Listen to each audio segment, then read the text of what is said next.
오늘 우리에게 주신 하나님 말씀은 신약성경 로마서 10장 1절부터 4절 말씀입니다. 형제들아 내 마음에 원하는 바와 하나님께 구하는 바는 이스라엘을 위함이니 곧 그들로 구원을 받게 함이라. 내가 증언하노니 그들이 하나님께 열심히 있으나 올바른 지식을 따르는 것이 아니니라. 하나님의 의를 모르고 자기의 의를 세우려고 힘써 하나님의 의에 복종하지 아니하였느니라. 그리스도는 모든 믿는 자에게 의를 이루기 위하여 율법의 마침이 되시니라. 아멘. 바울이 복음을 전하는 동안 그를 가장 많이 괴롭히고 힘들게 하고 심지어 억울한 누명을 씌워주기로 했던 사람들은 그와 관계없는 사람들이 아니라 그와 같은 동족이며 같은 하나님을 섬기는 이스라엘 사람들이었습니다. 생각해보면 바울의 경우만 그런 것은 아닙니다. 인생을 살아가면서 우리를 가장 힘들게 하고 또 우리에게 상처를 입히는 사람들은 우리와 관계가 없거나 관계가 깊지 않은 사람들이 아닙니다. 대부분의 경우 가장 관계가 깊은 사람들, 가족, 부모, 형제, 배우자, 직장 동료, 친구, 교인, 목회자 등과 같이 함께 생활하거나 자주 만나고 깊은 교제를 하는 사람들이 서로를 힘들게 하거나 깊은 상처를 줍니다. 그러다 보니 가장 가깝고 사랑했던 사람들이 결국에는 헤어지고 미워하고 돌이킬 수 없는 상처를 주게 되는 경우가 참으로 많습니다. 바울도 그랬습니다. 바울이 복음을 전하는 곳마다 동족 이스라엘 사람들이 찾아와 이상한 복음을 전하며 교회를 깨뜨리려 했습니다. 바울에 대하여 거짓말을 하며 바울에 대하여 억울한 누명을 씌우며 사람들과의 관계를 깨뜨리려 했습니다. 심지어 때리고 감옥에 가두고 죽이려고까지 하였습니다. 상황이 이쯤 되면 일반적으로 생각할 때 바울이 이스라엘 사람들을 미워하고 또한 이스라엘 사람들에 대하여 분노하고 하나님 앞에 저주의 기도를 쏟아 놓는 것이 당연한 것이다 라고 생각할 수 있습니다. 대부분의 사람들이 그렇게 하기 때문입니다. 그런데 바울은 자기의 동족 이스라엘 사람들에 대한 간절한 소원에 대하여 오늘 본문을 통하여 다음같이 이야기합니다. 오늘 본문 1절입니다. 형제들아 내 마음에 원하는 바와 하나님께 구하는 바는 이스라엘을 위함이니 곧 그들로 구원을 받게 함이라. 여기에 나오는 원하는 바에 해당하는 헬라어 유도키아는 소원을 말합니다. 구하는 바에 해당하는 헬라어 데시스는 간구를 말합니다. 그러므로 여기에 나오는 원하는 바와 구하는 바는 바울이 가지고 있는 소원과 기도 제목을 의미합니다. 그 중에서도 간구를 의미하는 데시스는 특별한 기도를 의미합니다. 누가복음 1장에는 세례 요한의 부모에 대한 이야기가 나옵니다. 아버지 이름은 사가랴이고 어머니의 이름은 엘리사벳입니다. 두 사람은 결혼하였지만 나이가 들었음에도 불구하고 자식이 없었습니다. 부부는 자식을 기다리는 사람들이었기 때문에 하나님께 간절한 마음으로 기도를 드렸습니다. 결혼한 뒤 세월이 흘러 나이가 들었음에도 불구하고 자식이 없으니 얼마나 애타는 마음으로 기도했겠습니까? 누가복음 1장 13절 상반절입니다. 천사가 그에게 이르되 사가랴야 무서워하지 말라 너의 간구함이 들린지라. 여기에 나오는 간구라는 단어가 바로 데시스입니다. 즉 바울은 이스라엘 사람들을 위하여 기도했는데 마치 자식이 없는 부모가 하나님 앞에 엎드려 애타게 간구하는 마음으로 기도하였습니다. 그럼 그토록 애타고 간절한 마음으로 드린 바울의 소원과 기도 제목이 무엇입니까? 지금 자신을 괴롭게 하고 핍박하는 이스라엘 사람들로 하여금 구원을 얻게 하는 것입니다. 바울은 자신을 쫓아다니면서 괴롭게 하는 이스라엘 사람들이 화를 당하거나 또한 잘못되기를 간절히 원하며 기도하지 않았습니다. 오히려 그는 자식 없는 부부가 애타는 간절한 마음으로 하나님 앞에 엎드려 기도하듯이 자신을 괴롭히는 이스라엘 사람들의 구원을 위하여 애절하게 간구하는 마음으로 하나님께 기도하였습니다. 이유가 무엇입니까? 그를 찾아오셔서 그의 이름을 부르시며 그에게 말씀을 들려주시고 그에게 믿음을 주신 예수 그리스도께서 예수님과 예수를 믿는 사람들을 박해하고 핍박하던 자신을 살리기 위하여 십자가에서 당신의 몸을 내어놓으시고 죽으셨다라는 그 사실을 알았기 때문입니다. 그래서 그는 비록 쫓아다니며 자신을 괴롭게 하고 자신에 대하여 거짓된 소문과 억울한 누명을 씌우는 이스라엘 사람들이라 할지라도 그들을 미워하기보다는 그들의 구원을 위하여 오히려 애타고 간절한 마음으로 하나님께 기도하였던 것입니다. 그렇다면 우리는 어떻습니까? 우리는 다릅니까? 그렇지 않습니다. 예수님께서는 나를 살리기 위하여 자신을 죽이셨습니다. 세상에서 종교라고 말하는 그 어떤 종교의 신이, 교주가 죄 있는 사람을 살리기 위하여 자신이 스스로 죽은 경우는 없습니다. 오직 예수 그리스도만이 죄 있는 우리를 살리기 위하여 자신을 죽이셨습니다. 그러므로 우리는 예수 그리스도를 닮아야 합니다. 예수 그리스도를 닮은 사람이 그리스도인입니다. 여러분은 그리스도인입니까? 여러분은 스스로 그리스도인이라고 생각하십니까? 그렇다면 다른 사람을 위하여 자신의 생명을 내어놓지는 못할지라도 적어도 다른 사람에 대한 분노와 미움, 자신의 이기적인 욕심과 욕망을 채우기 위한 그 기도에서는 벗어날 수 있어야 합니다. 기도가 하나님과 대화라면 적어도 우리의 기도는 죄인된 인간을 살리기 위하여 당신의 독생자를 세상에 보내시고 십자가 내어놓으신 하나님 앞에 미움과 분노, 내 욕심과 이기심을 내려놓고 드리는 기도가 되어야 합니다. 계속해서 바울은 자기 동료 이스라엘이 회개하지 않고 하나님께 돌아오지 않는 근본적인 이유에 대하여 이야기합니다. 오늘 본문 2절입니다. 내가 증언하노니 그들이 하나님께 열심히 있으나 올바른 지식을 따른 것이 아니니라. 바울은 유대인들에게 열심히 있다라는 사실을 인정합니다. 그러나 그 열심이 잘못된 열심이라고 선언합니다. 이 구절은 바울의 자신의 과거를 보여주는 것 같습니다. 바울도 하나님께 열심히 특심인 사람이었습니다. 그런 하나님에 대해 열심히 지났죠. 스데반을 죽이는데 앞장섰고 심지어는 다메섹에까지 가서 예수님을 따르는 사람이라면 남녀를 막론하고 결박하여 예루살렘으로 잡아오려 하였습니다. 그는 하나님을 위하여 무엇이든지 하고자 했던 사람입니다. 그는 누구보다도 하나님께 열심히 있는 사람이었습니다. 그러나 그것은 올바른 열심이 아니었습니다. 왜냐하면 그것은 올바른 지식을 따르지 않는 열심이었기 때문입니다. 다른 말로 표현하면 무식한 열심이다라는 것입니다. 그럼 올바른 지식을 따르지 않는다라는 말의 의미는 무엇입니까? 오늘 본문 4절입니다. 그리스도는 모든 믿는 자에게 의를 이루기 위하여 율법의 마침이 되시니라. 아멘. 이 구절은 예수 그리스도께서 율법을 완성하셨다라는 의미입니다. 예수님은 우리가 지키지 못한 율법을 대신 지키기 위해서 이 세상에 오셨고 우리가 지키지 못해서 반드시 받아야 될 율법의 형벌을 대신 다 받으셨습니다. 그러므로 예수님은 율법의 요구를 충족시키신 분이며 율법을 완성하신 분이며 우리를 의롭게 하기 위하여 하나님이 보여주신 하나님의 의입니다. 그 결과 우리는 하나님의 공의를 만족시키기 위해서 율법을 지켜야 하는 그 무거운 짐에서 벗어날 수 있게 되었습니다. 율법 안에서 두려워할 필요도 없어졌습니다. 따라서 내가 예수 그리스도 안에 있으면 예수 그리스도로 옷 입으면 내가 여전히 죄인임에도 불구하고 하나님께서 나를 의롭다고 인정해 주십니다. 예수 그리스도의 완전한 의로 말미암아 그리고 그분이 십자가에서 나의 죄값을 대신 치러 주심을 내가 믿음으로 말미암아 하나님께서 나를 의인이라 인정해 주십니다. 그런데 이스라엘은 이 사실을 몰랐습니다. 우리 인간은 모두 죄인이기 때문에 우리 자신의 능력으로는 절대로 의를 이룰 수 없다라는 그 사실을 몰랐습니다. 예수 그리스도의 의를 힘입지 않으면 하나님 앞에 설 수 없다라는 그 사실을 몰랐습니다. 그러다 보니 그들이 한 일이 무엇입니까? 오늘 본문 3절입니다. 하나님의 의를 모르고 자기의 의를 세우려고 힘써 하나님의 의에 복종하지 아니하였느니라.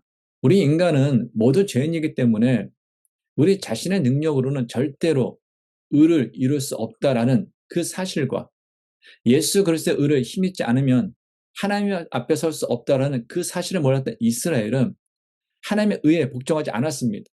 즉 하나님의 의, 하나님께서 보여주신 의, 예수 그리스도를 외면하고 자기 의를 세우려고 열심히 뛰어다니기에 바빴습니다. 이스라엘은 그들 스스로 의를 세우기 위해 많은 전통과 많은 관습, 많은 시행령을 만들었습니다. 예를 들어 안식일을 기억하여 거룩히 지키라라는 그 계명을 지키기 위해서 그들은 무려 39가지의 세부상을 만들어 지켰습니다. 이렇게 생겨난 것이 장로의 유전입니다. 장로의 유전은 유대인들에게 있어서 크게 두 가지 의의를 가지고 있었습니다. 그중 하나는 구약 율법을 실생활에 구체적으로 적용하도록 해준다라는 것입니다. 또 하나는 이렇게 기록된 율법보다 약 10배 정도가 되는 많은 구전 율법들을 만듦으로써 보다 근본적으로는 모세 율법을 범하지 않게 되었다라는 것입니다. 즉 그들은 그들의 신성시하는 모세 율법의 1.1핵이라도 범하지 않기 위한 장치로서 많은 규정들을 고안해내어 그것을 준수하였던 것입니다.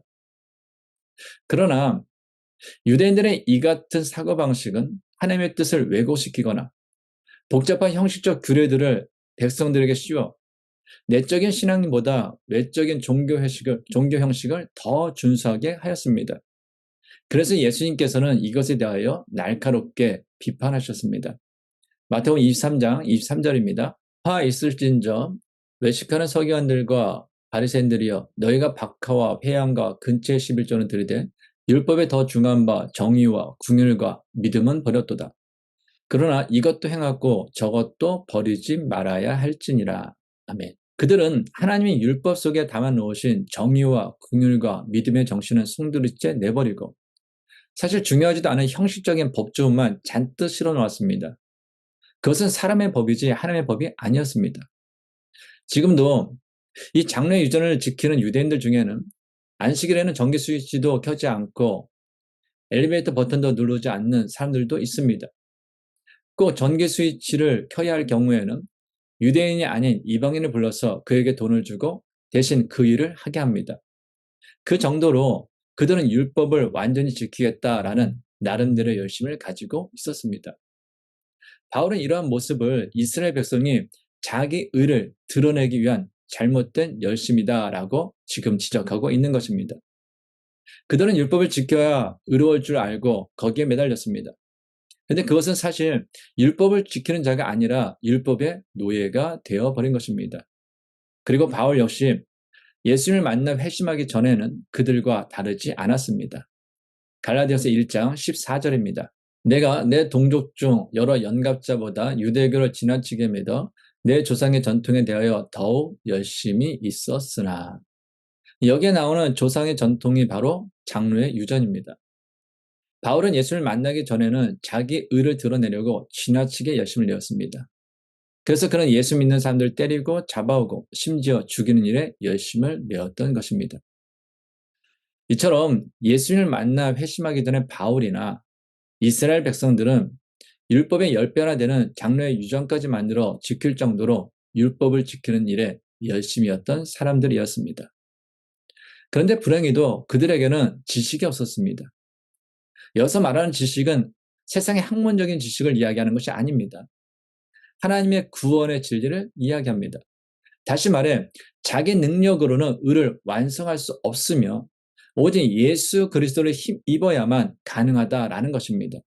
그래서 여기서의 지식은 구원의 진리에 대한 깨달음, 구원의 진리에 대한 알을 의미합니다. 신앙인으로서 열심히 믿는 것은 참으로 중요합니다. 누구든 열심이 없으면 하나님을 섬길 수 없습니다. 신앙생활에 있어서 열심 그 자체가 나쁜 것은 결코 아닙니다. 그러나 바르게 깨닫지 않고 바른 지식 없이 열심히 믿기만 한다면 그것은 헛된 믿음이며 오히려 멸망의 길로 치닫게 됩니다. 그 이유는 다음에 두 가지 때문입니다. 첫째, 마치 자기 자신이 하나님인 것처럼 착각하기 때문입니다. 잘 알지도 못하고 열심히 믿을 때 사람은 자기 도취, 즉 나르시시즘에 빠지는 오류를 범하게 됩니다. 이스라엘 사람들이 그랬습니다. 그들은 자기 도취에 빠졌습니다. 그들은 바른 지식 없이 자기 열심으로 의를 이룰 수 있다라고 믿었기 때문에 자기 스스로 마치 의인이 된 것처럼 착각하고 자기의 도취에 빠져 있었습니다. 그래서 하나님의 아들 예수 그리스도를 눈앞에 보고도 함께 이야기했음에도 불구하고 예수님께서 행하시는 수많은 표적을 보았음에도 불구하고 그들은 예수님을 하나님의 아들로 인정하지 않았습니다. 이미 자신들이 의를 이루었다라고 생각했기 때문입니다. 뿐만 아니라 그들은 자기 스스로 마치 의인이 된 것처럼 착각하고 자기 덫에 빠져 있었기 때문에 다른 사람에 대한 판단과 비난, 정죄를 일삼았습니다. 이것은 마치 자기 자신이 거룩한 하나님과 같다라는 교만한 생각에서 비롯된 것입니다. 그것은 하나님을 믿는 것이 아니라 자기 자신을 믿는 것이며 그것은 결국 멸망과 파멸의 길로 가는 것 뿐입니다. 그래서 하나님께서는 야고보 사도를 통하여 다음과 같이 말씀하셨습니다. 야고보 4장 11절 12절입니다. 형제들아 서로 비방하지 말라. 형제를 비방하는 자나 형제를 판단하는 자는 본 율법을 비방하고 율법을 판단하는 것이라. 네가 만일 율법을 판단하면 율법의 준행자가 아니요 재판관이로다. 입법자와 재판관 오직 한 분이시니 능히 구원하기도 하시며 면하기도 하시느니라. 너는 누구에게 이웃을 판단하느냐? 지금 야고보 사도는 너는 누구에게 이웃을 판단하느냐라고 묻고 있습니다. 세상에 이웃을 판단하고 주변 사람을 평가할 자격을 가진 사람은 아무도 없는데 도대체 너라는 사람이 누구이길래 내 이웃을 내 멋대로 판단하느냐라고 물은 것입니다. 계속해서 야고보 사도는 우리가 이웃을 판단해서는 안 되는 이유를 이렇게 이야기합니다. 입법자와 재판관은 오직 한 분이시니 능히 구원하기도 하시며 멸하기도 하시느니라. 이 말은 이런 의미입니다. 세상에서 법을 세울 수 있는 분, 진정한 재판관은 오직 하나님 한 분이시기 때문에 우리가 이웃을 판단해서는 안 된다라는 것입니다. 그 하나님은 우리를 능히 구원하기도 하시며 멸하기도 하실 수 있는 하나님이시기 때문입니다. 그렇습니다. 사람에 대한 판단은 우리의 역할이 아닙니다. 사람에 대한 판단은 오직 하나님만이 하실 수 있습니다. 그러므로 모든 판단은 하나님께 맡겨야 합니다. 내 주변에 그 어떤 사람의 모습이라도 최종적인 판단은 하나님께만 맡겨야 합니다. 오직 우리가 해야 할 일은 하나님의 심판대 앞에 나 역시 서게 될 것을 기억하고 스스로의 말과 행동에 대하여 조심하는 것입니다. 둘째, 율법의 정신인 하나님 사랑과 사람 사랑을 어기는 것이기 때문입니다. 어느 계명이 큽니까? 라고 묻는 율법사에게 예수님께서는 마음을 다하고 목숨을 다하고 뜻을 다하여 하나님을 사랑하는 것이 첫째 되는 계명이라고 말씀하셨습니다. 그리고 이어서 둘째도 그와 같으니 내 이웃을 내 자신같이 사랑하는 것이다 라고 말씀하셨습니다. 무슨 말씀입니까? 율법의 기본 정신, 율법의 가장 중요한 핵심은 하나님 사랑과 사람 사랑으로 하나님을 사랑하는 것은 사람을 사랑하는 것이며 사람을 사랑하는 것이 곧 하나님을 사랑하는 것이라는 말씀입니다.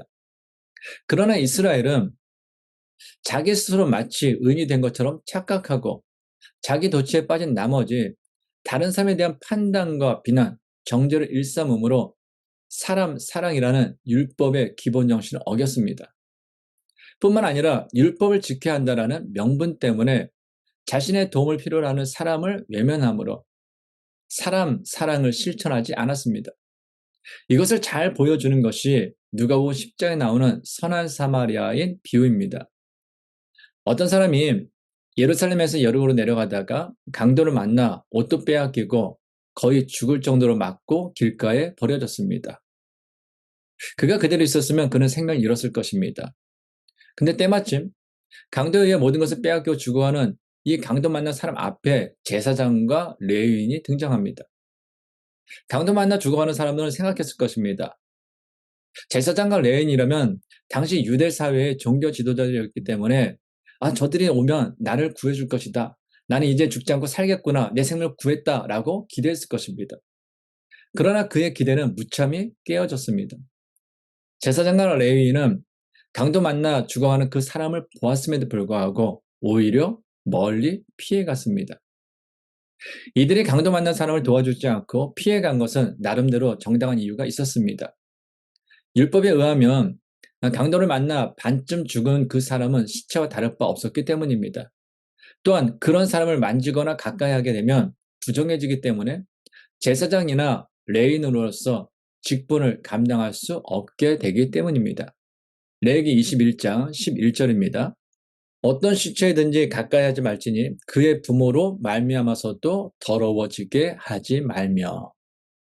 이들은 하나님께서 자신들에게 맡긴 직무를 온전히 완수하고자 죽어가는 강도 만난 사람을 피해갔습니다. 그러나 결국 그들의 행동은 율법의 기본 정신인 사람 사랑을 범하는 가장 큰 잘못을 범한 것입니다. 신앙인들이 하는 잘못 중에 가장 큰 잘못은 하나님은 사랑하는데 사람은 사랑하지 못하는 것입니다.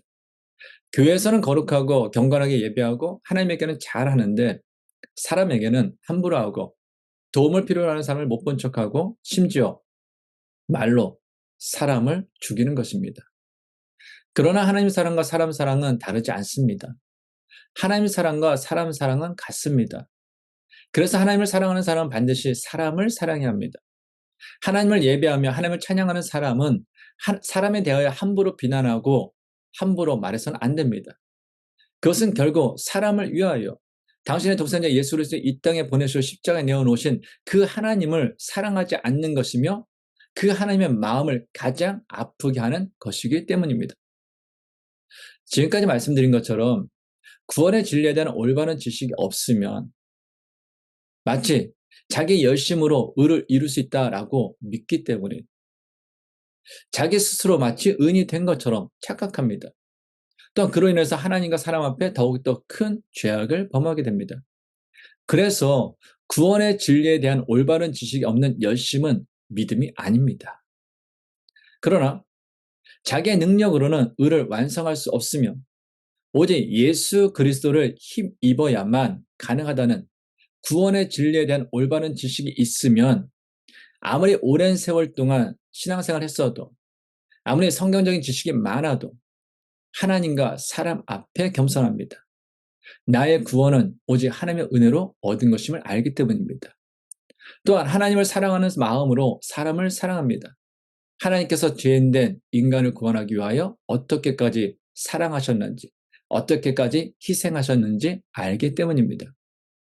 그러므로 우리는 모두 오직 하나님의 은혜로 구원받은 하나님의 사람으로서 늘 언제나 하나님과 사람 앞에 항상 겸손하며 하나님을 사랑하는 그 마음으로 오늘 우리가 살아가는 그 인생, 삶의 자리에 만나는 그 사람들을 사랑하며 살아가야 할 것입니다. 하나님 아버지, 죄인된 저희가 구원받아 하나님을 아버지라 부르며 영생의 기쁨 가운데 하나님 나라를 바라보며 오늘을 살아갈 수 있는 모든 것은 하나님의 은혜입니다. 그러므로 하나님과 사람 앞에 항상 겸손하며 하나님을 사랑하는 마음으로 사람을 사랑하며 예수 그리스도를 닮아가는 그리스도인으로서 오늘을 살아가게 하옵소서. 이제는 우리 주 예수 그리스도의 은혜와 하나님의 크신 사랑과 성령님의 교통하심이 하나님의 은혜로 구원받은 하나님의 자녀로서 하나님과 사람 앞에 항상 겸손하며 하나님을 사랑하는 마음으로 사람을 사랑하며 예수 그리스도를 닮아가는 그리스도인으로서 오늘을 살아가기 원하는 모든 성도들과 가정과 세우친 기업 위에 이제부터 영원까지 함께 하시기를 간절히 축원하옵나이다. 아멘.